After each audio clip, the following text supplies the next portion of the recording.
ओम श्री गणेशाय नमः। हरे कृष्णा।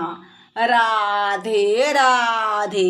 मैं कुसुम सिंह छत्राणी आप सभी का अपने चैनल शिव शक्ति में हार्दिक स्वागत करती हूँ। आज मैं आप लोगों को शिव महापुराण के सप्तम वायव्य संहिता उत्तरार्ध के 34वां अध्याय की कथा सुनाने जा रही हूँ। लिंग प्रतिष्ठा द्वारा शिव प्राप्ति। उपमन्यु ने कहा, हे श्री कृष्ण, मैंने नित्य नैमित्तिक एवं काम्य आदि जितनी भी सिद्धियां तुमको बताई हैं वे लिंग और वेद की स्थापना से सदा सिद्ध हो जाती है। समस्त संसार लिंग का ही रूप है, लिंगों में ही सब स्थित हैं। अतः लिंग की प्रतिष्ठा होने पर ही सबकी प्रतिष्ठा हो जाती है। अधिक क्या कहें, ब्रह्मा विष्णु रुद्र आदि देवता भी अपने पद पर इसके बिना स्थिर नहीं रह सकते। श्री कृष्ण जी बोले, भगवान लिंग क्या वस्तु है? भगवान महादेव को लिंग क्यों कहते हैं? उनमें लिंग किस प्रकार आ जाता है? फिर लिंग में शिव पूजन क्यों होता है? आप मेरी इन सब शत्रु शंकाओं का निवारण करें। यह सुन उपमन्यु बोले, हे श्री कृष्ण जी, सुनो, लिंग तीनों पुराणों को उत्पन्न करने वाला प्रधान कारण है। यह आदि और अंत दोनों से रहित है। यह मूल प्रकृति माया है। इसी से चर और अचर जगत की उत्पत्ति हुई है। शुद्ध अशुद्ध शुद्धाशुद्ध भेद से यह तीन प्रकार का है। समस्त देव इसी से उत्पन्न होते हैं और अंत में इसी में लीन हो जाते हैं। इसलिए शिवलिंगी है। उनकी आज्ञा के बिना कुछ नहीं हो सकता।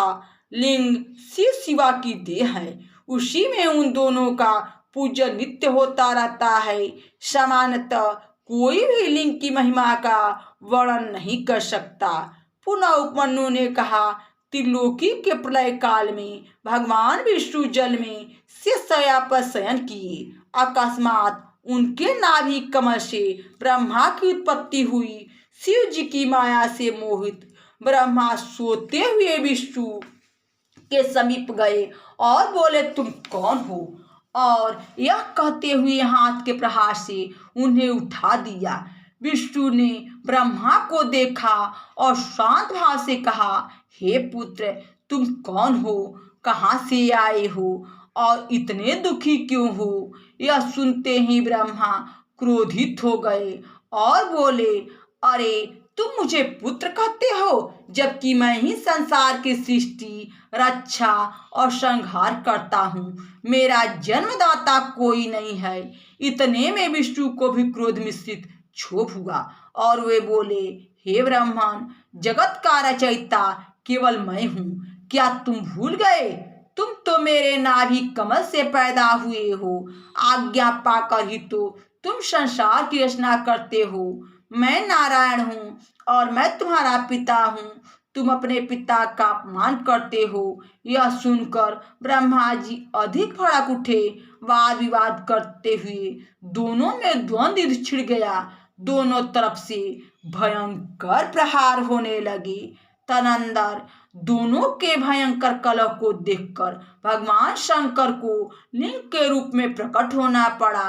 वहां अग्नि के समान चमकदार लिंग को देखकर ब्रह्मा और विष्णु दोनों आश्चर्य पड़ गए। दोनों का अभिमान छिन्न भिन्न हो गया।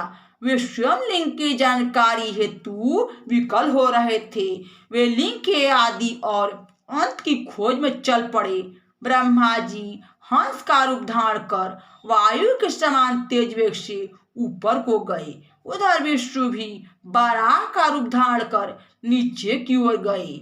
वे हजारों वर्ष तक घूमते रहे, पर दोनों में से किसी को लिंग के आदि अंत का ठीक ठीक पता नहीं चला। वे दोनों जब परस्पर मिले तब उनको बड़ी लज्जा हुई, पर करे क्या?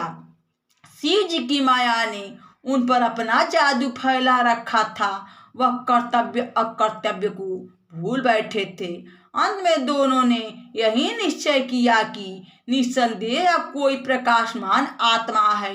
दोनों ने खड़े होकर प्रकाशित उस लिंग को नतमस्तक हो प्रणाम किया। यहाँ शिव महापुराण के सप्तम वायव्य संहिता उत्तरार्ध के 34वां अध्याय की कथा समाप्त हुई। बोलो शंकर भगवान की जय, मैया भवानी की जय। हरे कृष्णा, राधे राधे।